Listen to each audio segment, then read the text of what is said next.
दोस्तों, पुराणों में भी यह बात साफ साफ उल्लेखित है कि सर्प मानव होते हैं, जिन्हें हम इच्छाधारी नाग नागिन के नाम से जानते हैं। और ऐसा ही एक चमत्कार दिखा उत्तर प्रदेश में, जहां जब एक नागिन ने गाय को बचाया और जो गाय को काट रहे कसाई थे उनके साथ जो किया सुन हैरान रह जाओगे। तो दोस्तों, इस सच्ची घटना को सुनने से पहले जो भी महादेव के सच्चे भक्त हैं कमेंट बॉक्स में हर हर महादेव जरूर लिख दे। दोस्तों, हम बात कर रहे हैं उत्तर प्रदेश के प्रतापगढ़ में रहने वाले सुरेश जी की। सुरेश जी अपनी पत्नी सुमित्रा के साथ अपना घर बार चला रहे थे। सुरेश और सुमित्रा दोनों ही महादेव के परम भक्त हैं, साथ ही दोनों पशु प्रेमी भी हैं। उनके पास 2 गायें हैं जो उनके आंगन में रहती हैं। उनकी सेवा भाव में दोनों पति पत्नी कोई भी कसर नहीं छोड़ते। माता के समान दोनों गायों को पूछते हैं। जहां सुरेश गाय के लिए हर रोज पास के जंगल से हरी घास लेकर आता है, तो वहीं पत्नी सुमित्रा गायों को रोज नहलाना, उनके स्थान को साफ रखने तथा नियमित गाय का दूध निकालना इत्यादि कार्य करती है। भगवान शिव की दया और कृपा से सुरेश और सुमित्रा दोनों का घर बार बढ़िया चल रहा था। कहीं किसी चीज की भी कमी नहीं थी। परंतु एक रात अचानक सुरेश की दोनों गायें गायब हो जाती हैं।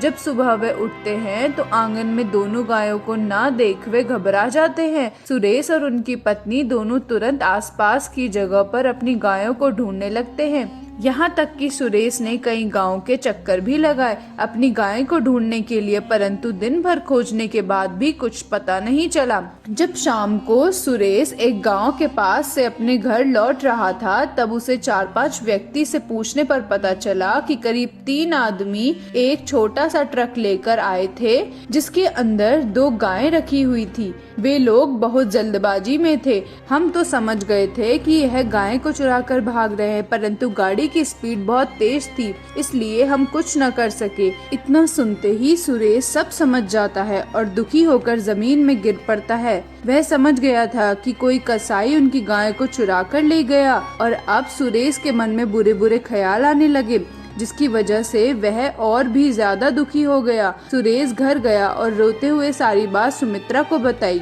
सुमित्रा अपने पति को तसल्ली देते हुए बोली, आप रोते क्यों हो? हम महादेव शिव के भक्त हैं। मुझे विश्वास है कि वह जरूर हमारी मदद करेंगे। और वह कैसे हमारी गायों का अहित होने देंगे?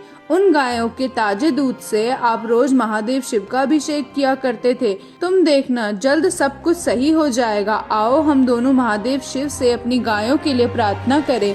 दोनों शिव की पूजा में लग गए। उधर वह कसाई लोग दोनों गायों को ट्रक में ले जा रहे थे। तभी ट्रक का एक टायर पंचर हो जाता है। कसाईयों को चिंता सताने लगी कि अगर कुछ जल्दी नहीं किया या फिर मुख्य मार्ग से इनको पैदल ले गए तो लोग देखते ही हमें पकड़ लेंगे। उन्होंने सोचा, गायों को क्यों ना जंगल के रास्ते ले जाते हैं और वहीं काट देंगे। तीनों कसाईयों ने गायों को एक जंगल में ले जाकर एक पेड़ में बांधा और उन्हें काटने की तैयारी में जुट गए। तभी एक कसाई की अचानक से चीखने की आवाज आती है। दोनों कसाई जब आवाज की तरफ बढ़े तो देखा कि उनका जो साथी कसाई है उसको एक सांप ने काट लिया है और ठीक पीछे कई सारे सांप भी आ रहे हैं।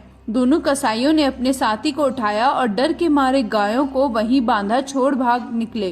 तभी कुछ ग्वाले उधर से निकलते हैं जहां पर वह गाय बंधी थी। वे उन बंधी गायों को खोल देते हैं। गायों को अपने स्वामी सुरेश के घर का पता था। वह दोनों गायें सीधे घर की तरफ निकल जाती है। उधर सुरेश और सुमित्रा जब दोनों गायों को अपने घर के द्वार पर कुशल मंगल देखते हैं तो दोनों की खुशी का ठिकाना नहीं रहता। सबसे पहले वे अपने महादेव शिव को धन्यवाद करते हैं, फिर अपने गायों को प्यार। तो दोस्तों, आपने देखी महादेव की भक्ति। अगर कोई भी भक्त सच्ची श्रद्धा से उन्हें याद करे तो महादेव मदद के लिए खींचे चले आते हैं। तो आप भी एक बार सच्ची श्रद्धा से महादेव का जयकारा कमेंट बॉक्स में जरूर लगाएं। हमारी वीडियो को लाइक करें और हमारे चैनल को सब्सक्राइब करना ना भूलें और पास ही बेल आइकन को प्रेस कर दें। धन्यवाद दोस्त।